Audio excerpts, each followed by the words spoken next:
खुली जीप में मऊ दंगों में घूमता था जहाँ कर्फ्यू लगा है। किसी की हिम्मत नहीं हुई उसके प्रति कुछ बोल दे। कार्रवाई के तो छोड़ दीजिए। स्वाभाविक है कि अच्छी नौकरी के बाद हम कहीं अगर नौकरी प्राइवेट भी ज्वाइन करने तो इनके कॉल चले जाते थे कि इनको निकालिए अपने यहाँ से। किराए का मकान नहीं मिलता था। रात में सामान कहीं लेके रख दिया तो सवेरे वहां से खाली करना पड़ता था। जो जैसा करता है वैसा उसको भोगना पड़ता है। ऊपर वाले के यहाँ देर है अंधेर नहीं है। 20 साल का समय लगा लेकिन वो अपनी मौत मरा। जो डर दूसरों पे कायम किया था वो डर उस पर हावी हो गया।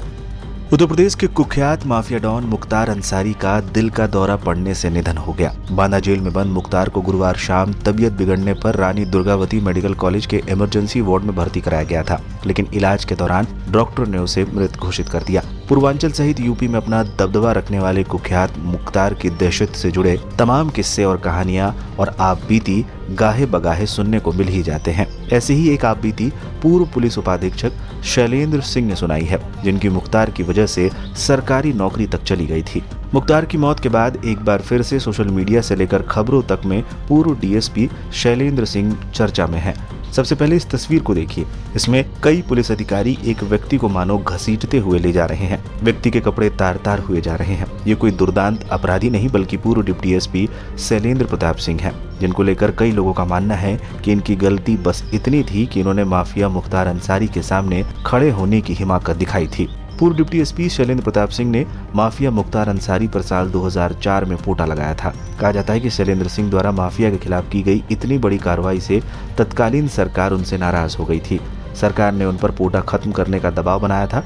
स्वाभिमानी अफसर शैलेंद्र सिंह ने इससे इनकार कर दिया तो उनके खिलाफ मुकदमा दर्ज हो गया। इसी कारण उन्हें डिप्टी एसपी पद से इस्तीफा तक देना पड़ा था। बाद में योगी सरकार ने उन पर लगाए आरोपों को हटा दिया था। मुख्तार की मौत के बाद वो मीडिया के सामने आए और उन दिनों को याद किया।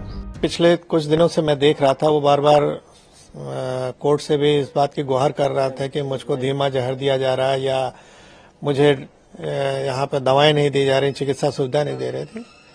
ये केवल उसका डर का जो एक वहम होता है ना वो था, और उस डर इतना हावी वो डर हो गया इसके ऊपर कि कल हार्ट अटैक के रूप में इसकी मौत हुई है। जो डर का साम्राज्य जिसने लोगों पे कायम किया था, सरकार जब बदली है, निजाम बदला है, तो वो डर अब इसके ऊपर हावी हो गया, क्योंकि अब कोई पॉलिटिकल सपोर्ट तो था नहीं इसको, न सरकार का संरक्षण था न पुलिस का संरक्षण। जो पुलिस को ये कुछ समझता नहीं था। मऊ के दंगों में आपने देखा खुली जीप में घूमता था, पुलिस के अधिकारियों पर गोली चला देता था, मार देता था। तो वो जब सब कुछ खत्म हो गया, वो संरक्षण नहीं मिलना इसको बंद हो गया मतलब एक तरह से, तो इसकी फिर डर वापस इसके ऊपर हावी हो गया और वो तिल तल करके एक तरह से जिसको कहते हैं ना मरना, उस तरह से ये जेल में रहा है। और अंतिम परिणति आपने देखा कि हार्ट अटैक के रूप में कल इसकी मौत हो गई। शैलेंद्र प्रताप सिंह ने इस दौरान 2004 के उस दौर को याद किया जिस वक्त पूर्वांचल के कई जिलों में मुख्तार का आतंक हुआ करता था। बात 2004 की है, जनवरी की है, आज से 20 साल पहले की है। और मुख्तार अंसारी का जो भय का साम्राज्य था वो चरम पे था, और सरकार द्वारा जब समर्थन ऐसे माफियाओं को हो जाए तो आप समझ सकते हैं। मैंने अभी आपसे कहा कि वो खुली जीप में मऊ दंगों में घूमता था जहाँ कर्फ्यू लगा है। किसी की हिम्मत नहीं हुई उसके प्रति कुछ बोल दे। कार्रवाई के तो छोड़ दीजिए। और उस समय मैंने लाइट मशीन गन रिकवर की। आज तक उत्तर प्रदेश में केवल एक ही रिकवरी है, न उसके पहले कभी हुई, न 20 साल हो गया अब तक हुई है। और उसमें पोटा भी लगाया क्योंकि पोटा एग्जिस्ट करता था। तो मैंने स्टैंड लिया उसके प्रति कि नहीं ये गलत है और ये हो, इसको जेल जाना होगा। लेकिन मुलायम सिंह की सरकार तत्कालीन अल्पमत की सरकार थी, किसी भी कीमत पे इसको बचाना चाहते थे, और उन्होंने अंत में हम लोग पर प्रेशर बनाया, अधिकारियों पर प्रेशर बनाया। जब कोई नहीं सुना तो आईजी जोन जो थे उनका ट्रांसफर, डीआईजी रेंज का ट्रांसफर, एसएसपी एसटीएफ हमारे थे उनका ट्रांसफर, और अंत में ऐसा माहौल बनाया गया कि मुझे भी रिजाइन करना पड़ा 15 दिन बाद ही। लेकिन मैंने रेजिग्नेशन में लिखा और जनता के सामने इस चीज को रखा आप लोग के माध्यम से कि देखिए जनता पॉलिटिकल सिस्टम में आप ही नहीं चुना है इस सरकार को, और किस तरह की ये सरकारें चल रही हैं कि जो माफियाओं के निर्देश पे काम कर रही हैं। शैलेंद्र सिंह ने बताया कि कैसे नौकरी से इस्तीफा देने के बाद भी मुख्तार ने उनका पीछा नहीं छोड़ा था।